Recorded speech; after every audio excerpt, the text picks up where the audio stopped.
Hello everyone, welcome back to our channel Kalyani's family vlogs. నేను మీ కళ్యాణి. చూస్తున్నారు కదా, ఈరోజు మంచి flavourful winter special mushroom masala రెసిపీని అయితే షేర్ చేస్తాను. ఇది ఇక్కడ కొంచెం నార్త్ స్టైల్స్లో ఇది ప్రిపేర్ చేస్తాను అనమాట. తెలుసు కదా, రీసెంట్గా మేము టాటాకి షిఫ్ట్ అయ్యాము. ఇక్కడ స్టైల్లో ఇదైతే ఇప్పుడు నేను ప్రిపేర్ చేసి మీకు చూపిస్తాను. ముందుగా తీసుకున్న మష్రూమ్స్ని అయితే ఇలా నీట్గా వాష్ చేసుకోవాలి. మష్రూమ్స్ని వాష్ చేసేటప్పుడు అంటే ఒక బౌల్లో వాటర్ వేసుకొని వాష్ చేసే కంటే ఇలా అన్ని వాటర్లో క్లీన్ అవుతాయి. ఇక్కడైతే కొన్ని స్పైసెస్ని చూపిస్తున్నాను కదా, వాటన్నింటినీ నేను ఇక్కడ మెన్షన్ చేస్తున్నాను. ముందుగా అయితే మష్రూమ్స్ని అయితే ఇక్కడ నేను కట్ చేయకుండా హోల్ మష్రూమ్స్ని అలా తీసుకుంటున్నాను. వాటిని ఒక బౌల్లో వేసుకోవాలి. వేసుకున్న తర్వాత వీటిని కొంచెం స్పైసెస్ అన్నీ వేసుకొని మ్యారినేట్ చేసి పక్కన పెట్టుకోవాలన్నమాట.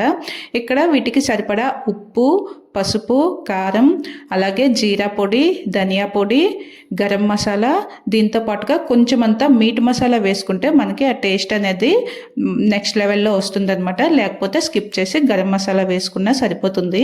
ఇలా వీటన్నింటినీ వేసిన తర్వాత దీనిలో మనం వెల్లుల్లిని అలా గోటాగా ముక్కలు చేయకుండా ఫుల్ వెల్లుల్లిని నచ్చినన్ని వేసుకోవచ్చు. ఇక్కడ నేను కొంచెం క్వాంటిటీ కనుక 2 వేసుకున్నాను. తర్వాత దీంట్లో ఫ్రెష్ తాజా పెరుగుని ఒక 4-5 టేబుల్ స్పూన్లు వేసుకొని ఫైనల్గా ఫ్రెష్ కొత్తిమీర కూడా వేసి వీటిని చేతులతో బాగా మసాలాలు పట్టేలాగా మిక్స్ చేసుకొని మూత పెట్టి ఒక 10 నిమిషాలు పక్కన పెట్టేసుకోవాలి. ఈ మష్రూమ్స్ని ఓసారి ఇలా ట్రై చేయండి. మటన్ కర్రీకి ఏమాత్రం తీసిపోద్దు, చాలా టేస్టీగా వస్తుంది. ఇప్పుడైతే మనం ఒక కడాయి పెట్టుకొని ఒక 4 టేబుల్ స్పూన్ల వరకు ఆయిల్ అయితే వేసుకోవాలి. అందులో మనం ముందుగా కట్ చేసుకున్న ఉల్లిపాయ ముక్కలు, పచ్చిమిరపకాయ ముక్కలు వేసుకొని కొంచెం అల్లం వెల్లుల్లి పేస్ట్ కూడా వేసి బాగా ఫ్రై అయిన తర్వాత వీటి మధ్యలోకి కొన్ని మసాలాలు అయితే వేసుకోవాలి. ఒక 4 ఇలాచీలు, 2 లవంగాలు, 2 దాల్చిన చెక్క ముక్కలు, ఒక 2-3 తేజ్పత్తా ఆకులు వేసుకుంటే మనకి ఆ ఫ్లేవర్స్ అనేది చాలా బాగుంటుంది. ఇలా వేసి ఇవన్నీ బాగా ఫ్రై అయిన తర్వాత ఇది రెడ్ చిల్లీ పౌడర్ ఒక 1/2 టీ స్పూన్ వేసుకుంటే కలర్ అనేది చాలా బాగా వస్తుంది. ఇది లేకపోయినా పర్వాలేదు, స్కిప్ చేసేయండి, మీ ఇష్టం. తర్వాత మళ్ళీ ఒక 1/2 టీ స్పూన్ పసుపు వేసి, చూసారు కదా ఇక్కడ కలర్లో ఎంత చేంజ్ వచ్చిందో.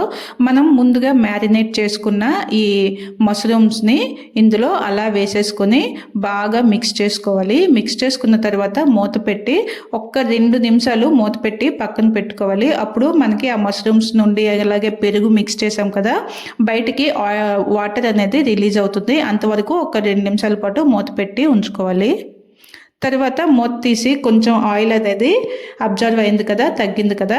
ఇప్పుడు మనం ఏ బౌల్లో అయితే మసాలాలని మిక్స్ చేసుకున్నామో అదే బౌల్లోకి ఒక టీ గ్లాస్తో 1/2 గ్లాస్ వాటర్ని అయితే వేసి ఆ మసాలాలని తిప్పుకుంటూ ఆ వాటర్ని దీంట్లో వేసుకోవాలి.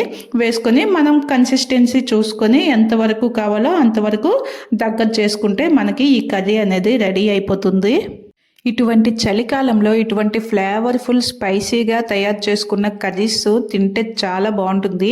ఈ కర్రీని వేడివేడి అన్నంలోకి వేసుకొని తింటే అలా అంటే మనకి చలికాలంలో ఫుడ్ అసలు ఎక్కువ తినాలి అనిపించదు.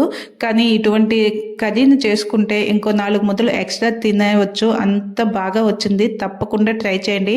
అలాగే మీకు తెలిసిన మష్రూమ్ లవర్స్కి కానీ నార్త్ ఇండియన్స్కి కానీ ఈ రెసిపీని తప్పకుండా షేర్ చేయండి.